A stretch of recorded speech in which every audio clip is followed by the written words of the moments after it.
So this is our last story time for this term. And before I start, I just want to say how proud I am of each and every one of you for how hard you've worked this term, both home and at school, and all the amazing work that you produced.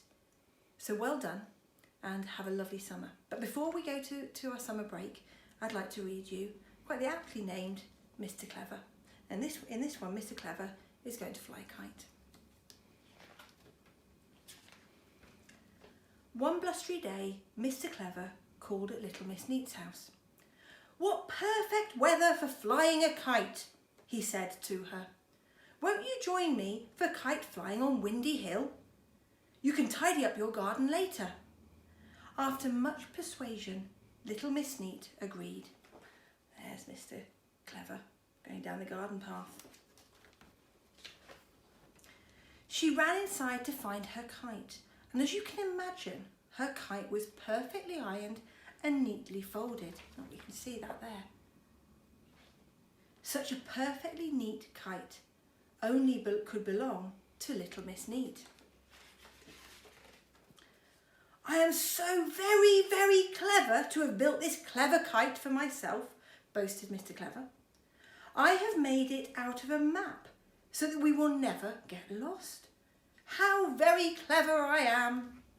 And there they are together with their two different kites. Lots of friends had gathered on Windy Hill. Mr. Greedy had the most delicious looking kites. How greedy. Wow, look at those kites that Mr. Greedy has. You can see what is an ice cream, a cupcake, sweeties. They're very cool. Mr. Mean had made his kite out of an old vest. How mean. Mr. Muddle had got in a terrible tangle with his kite. What a muddle. "Not very clever at all," laughed Mr. Clever. "I am so very much more clever than that." You see, he's all in a muddle. Everyone had beautiful kites. Everyone except Mr. Forgetful. He had forgotten his. How very forgetful. Poor Mr. Forgetful. Oh dear. It wasn't long before the wind got even stronger. The kites flew wildly in the sky and soon got tangled up. Mr. Tall came to the rescue and worked hard to untangle them. Oh, that's brilliant, isn't it, Mr. Tall there? He can reach up to all of them. Mr. Clever was far too clever to let his kite get in a tangle. He's very happy with himself. Suddenly, there was a shout. "Help!" Oh dear. Poor little Miss Tiny. She was so very small and light that she had been blown away with her kite. "Help me! Help me!"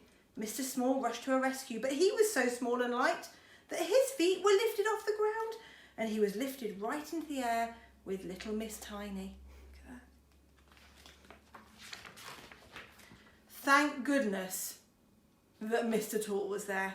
Look, he's managed to save them. Just then, Mr. Tickle arrived. Mr. Tickle was looking for someone to tickle. Mr. Tickle was looking for anyone to tickle. Tickle, tickle. It was not at all easy to fly a kite when you're being tickled. "I am so very, very clever," said Mr. Clever proudly. "I had an excellent idea. Let's have lunch."